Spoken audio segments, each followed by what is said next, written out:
Hello दोस्तों, आपका मेरे चैनल सिने पाठशाला में फिर से स्वागत है। आज मैं फ्रिंज टीवी सीरीज के थर्ड एपिसोड को लेकर आया हूँ। अगर आपने इसके पिछले 2 एपिसोड्स का एक्सप्लेनेशन नहीं देखा है तो प्लीज देख लीजिए। मैंने उनका लिंक इस वीडियो के डिस्क्रिप्शन बॉक्स में दे दिया है। एपिसोड 3 की शुरुआत एक चर्च के सीन से होती है। वहाँ रे मिकॉम नाम का एक आदमी चर्च के पादरी के सामने कन्फेस करने आया होता है। वो बोलता है कि शायद वो शैतान बनते जा रहा है क्योंकि उसे विजन दिखाई दे रहे होते हैं जिसमें लोगों का बुरा हो रहा होता है। फिर वो बोलता है कि मुझे अभी एक बस दिखाई दे रहा है और उसके पैसेंजर के साथ जरूर कुछ बुरा होने वाला है। इसके बाद हमें एक बस दिखाया जाता है। बस में अचानक से एक पैसेंजर अपना गैस मास्क पहनता है और एक स्मोक बम बाकी लोगों की तरफ फेंक देता है।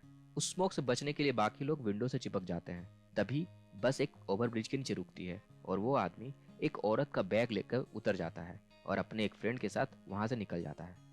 उस चर्च में रोय कन्फेशन बॉक्स से निकलकर वहां से जाने लगता है और जाते जाते एक पेपर वहीं फेंक जाता है जिसे फादर देखते हैं। उस पेपर में उसने बस में मरने वालों की ड्राइंग बनाई थी। इधर एक पुलिस वाला उस बस को देखने आता है तो वो देखता है कि पूरे बस का इंटीरियर एक पारदर्शी जेलीनुमा मटेरियल से भरा पड़ा है और लोग उसमें फंसे हुए हैं। इसे देखकर वो अपनी टीम को इन्फॉर्म करता है। इसके इन्वेस्टिगेशन की जिम्मेदारी भी ब्रोल्स को मिल जाती है और वो पीटर, वॉल्टर और ओलिविया को वहां बुला लेता है। वहां ब्रोल्स सबको केस की कंडीशन के बारे में बताता है। बस को ठीक से ऑब्जर्व करने पर वोल्टर ये बताता है कि ये जो जेली जैसा मटेरियल बस में भरा पड़ा है वो पहले गैस के फॉर्म में इजेक्ट हुआ होगा और बाद में एयर के कांटेक्ट में आने के बाद थोड़ी देर में सॉलिड बन गया होगा। इसके बाद वॉल्टर कुछ सैंपल्स को अपने लैब ले जाने की रिक्वेस्ट करता है जिसे ब्रोल्स मान लेता है। अभी ये बात कर ही रहे होते हैं कि उधर हमें वो मास्क वाला आदमी दिखाया जाता है। वो अपने दोस्त के साथ किसी खुफिया जगह पर बस से लाए हुए बैग में से कुछ ढूंढ रहा होता है, लेकिन उस बैग में वो सामान उसे नहीं मिलता। फिर वो किसी को कॉल करके इसकी जानकारी लैटिन लैंग्वेज में देता है जिससे लगता है कि ये सीक्रेट एजेंट्स हैं। इसके बाद सीन रे मेकॉम के ऑफिस में शिफ्ट होता है। वहां वो अपना काम कर ही रहा होता है कि तभी उसे कुछ विजन्स आने लगते हैं और वो एक ड्राइंग बनाने लगता है। वो हाथ कटी लड़की का एक स्केच बनाता है।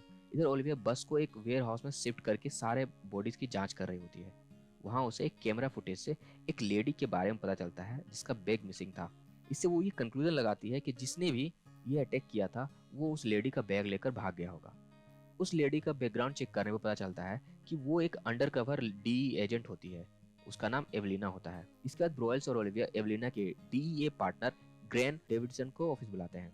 डेविडसन उन्हें बताता है कि 3 महीने पहले ही एवलिना को अंडरकवर जाकर किसी ड्रग कार्टेल की इंफॉर्मेशन लाने का टास्क मिला था, लेकिन कुछ दिनों पहले वो अंडरकवर से बाहर आने की जिद करने लगी थी, लेकिन ऐसा हो पाता उससे पहले ही उसकी डेथ हो गई। फिर डेविडसन एवलिना की डेड बॉडी को देखकर उसे आईडी करने की फॉर्मल रिक्वेस्ट करता है। ओलिविया डेविडसन को एवलिना की डेड बॉडी के पास ले जाती है। डेविडसन एवलिना का हाथ पकड़कर उसके लिए प्रेयर करने लगता है और ओलिविया ये सब बाहर से देख रही होती है। इस सीन को ध्यान रखिएगा, इसका आगे बहुत क्रिटिकल रोल होने वाला है। इसके बाद ओलिविया वॉल्टर के लैब जाती है। वहां वॉल्टर उसे बताता है कि वो केमिकल गैस फॉर्म में एटमॉस्फेयर में रिलीज किया गया था और जब वो नाइट्रोजन के कांटेक्ट में आया तो वो सॉलिड बन गया जिससे सभी पैसेंजर्स की इमीडिएट डेथ हो गई। ओलिविया वहां पूछती है कि ऐसी कौन सी कंपनी होगी जिसके पास ऐसे केमिकल बनाने की कैपेबिलिटी और सामान दोनों होंगे।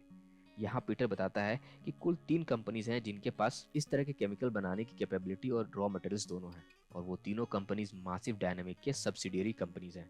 ये अभी बात कर ही रहे होते हैं कि तभी ओलिविया को फ्रांसिस का कॉल आता है और वो उसे रॉय मैकॉम के फ्लैट पे बुलाता है।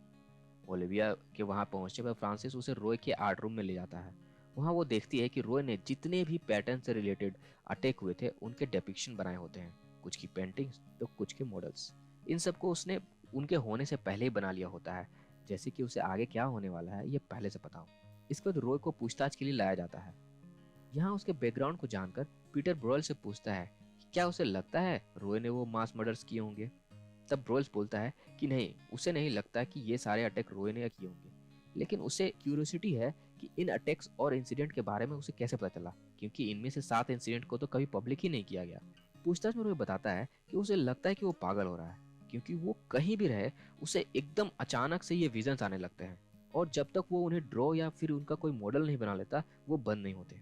यहाँ वो ये भी बताता है ये सब 9 महीने पहले ही स्टार्ट हुआ है। इधर ओलिविया नीना शार्प से बात करने जाती है। वो उन केमिकल्स के बारे में पूछताछ करने लगती है तो नीना बताती है कि उसकी कंपनी बहुत सारे लैब्स को फंड करती है रिसर्च में, हो सकता है उनमें से किसी ने ये बनवाया हो। ओलिविया उन सब की डिटेल्स मांगती है जो नीना साहब उसे दे देती है। इधर पीटर, ब्रॉयल्स और वॉल्टर रॉय के बारे में डिस्कस कर रहे होते हैं। ब्रॉयल्स बोलता है कि रॉय को 9 महीने पहले से ही ये विजन्स आने लगे और हमें भी रफली उसी समय इस पैटर्न के बारे में पता चला। तो ये कुछ कोइंसिडेंट नहीं हो सकता। इसी समय वहाँ ओलिविया भी आ जाती है। यहाँ डॉक्टर वॉल्टर एक थ्योरी प्रपोज करते हैं। वो बोलते हैं कि रॉय एक साइकिक है जिसका दिमाग अननोविंगली कुछ लोगों के दिमाग से कनेक्ट हो गया है और वो लोग ही इन मास मर्डर्स के लिए रिस्पॉन्सिबल है। मतलब कि रॉय उन लोगों के थॉट्स को सुन सकता है। वो अपनी थ्योरी को प्रूफ करने के लिए रॉय के दिमाग को एमआरआई स्कैन करवाने के लिए ले जाते हैं। एमआरआई मशीन के स्टार्ट होते ही रॉय की हालत खराब होने लगती है और उसे तुरंत बाहर निकाल दिया जाता है। डॉक्टर वॉल्टर बताते हैं कि रॉय के ब्लड में कोई मैग्नेटिक कंपाउंड बहुत हाई मात्रा में है और एमआरआई मशीन एक जायंट मैग्नेट की तरह बिहेव करता है। अगर उन्होंने एमआरआई मशीन बंद नहीं किया होता तो वो मैग्नेटिक कंपाउंड रॉय की बॉडी को फाड़कर बाहर निकल जाते।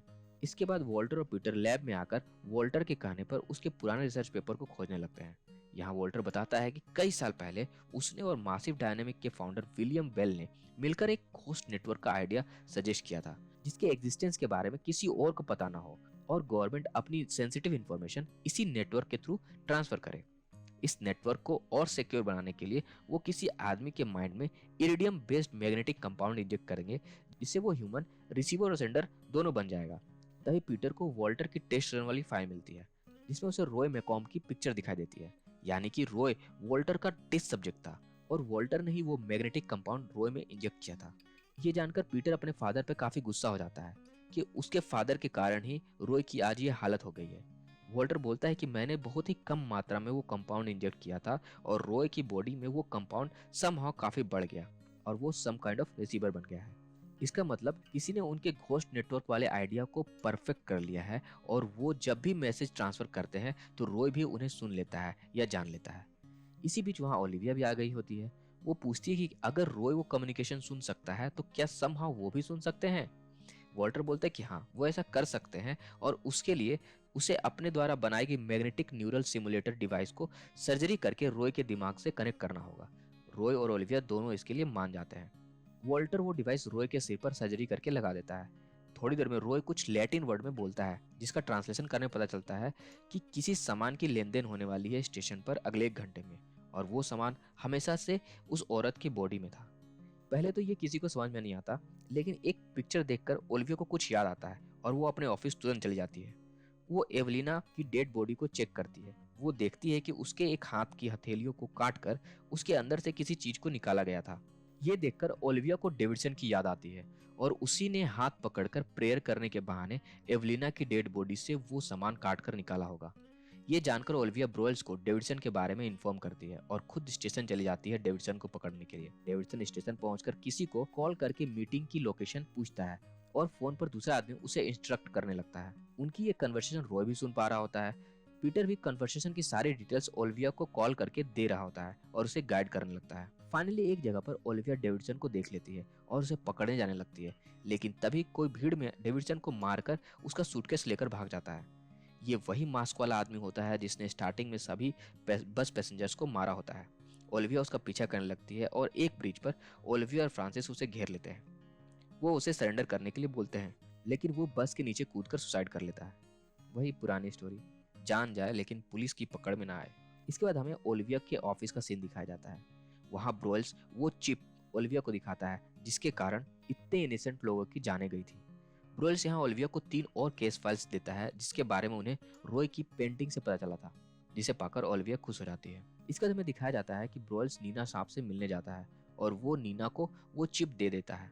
वो दोनों ओलिविया को अपनी अपनी टीम में शामिल करने की बात करने लगते हैं। कुछ तो बहुत बड़ा गेम खेल रही हैं दोनों। फिर हमें नीना शार्प के लैब का सीन दिखाया जाता है। वो अपने साइंटिस्ट को एक चिप दिखाती है। इसे चेक करने के बाद वो साइंटिस्ट बोलता है कि उसे बस इंक्रिप्शन को तोड़ना होगा, उसके बाद वो इसका डाटा जान सकते हैं। उनकी बातों से ये पता चलता है कि वो इस तरह के चिप के बारे में पहले से जानते हैं। इसके बाद नीना उस साइंटिस्ट को अपने दूसरे प्रोजेक्ट के बारे में पूछती है तो वो बताता है कि हमने लिंक को स्टेबलाइज कर लिया है और पिछले 72 घंटों से हम इंफॉर्मेशन डाउनलोड कर रहे हैं। फिर हमें दिखाया जाता है कि वो जॉन स्कॉट की डेड बॉडी के बारे में बात कर रहे होते हैं और वो उसके दिमाग की इंफॉर्मेशन डाउनलोड कर रहे होते हैं। इसके साथ ही ये एपिसोड यहीं एंड हो जाता है। इस एपिसोड के एंडिंग से कई और क्वेश्चंस बढ़ जाते हैं। पहला, वो कौन लोग हैं जो इतने स्ट्रेटेजिक तरीके से पैटर्न में मास किलिंग्स कर रहे हैं। दूसरा, नीना और ब्रोयल्स क्या प्लान कर रहे हैं। और तीसरा, नीना जॉन स्कॉट की बॉडी से उसकी मेमोरी क्यों डाउनलोड करवा रही है। इन सवालों के जवाब तो आगे के एपिसोड्स में ही पता चलेगा, जिसे मैं जल्दी ही आपके बीच लेकर आऊंगा। जाने से पहले आपसे रिक्वेस्ट है कि आप इस वीडियो को लाइक और शेयर करके अपना प्यार दीजिए और साथ ही साथ मेरे चैनल को सब्सक्राइब भी कर लीजिए। मिलते हैं अगले वीडियो में, तब तक के लिए take care, be safe, bye bye, thank you.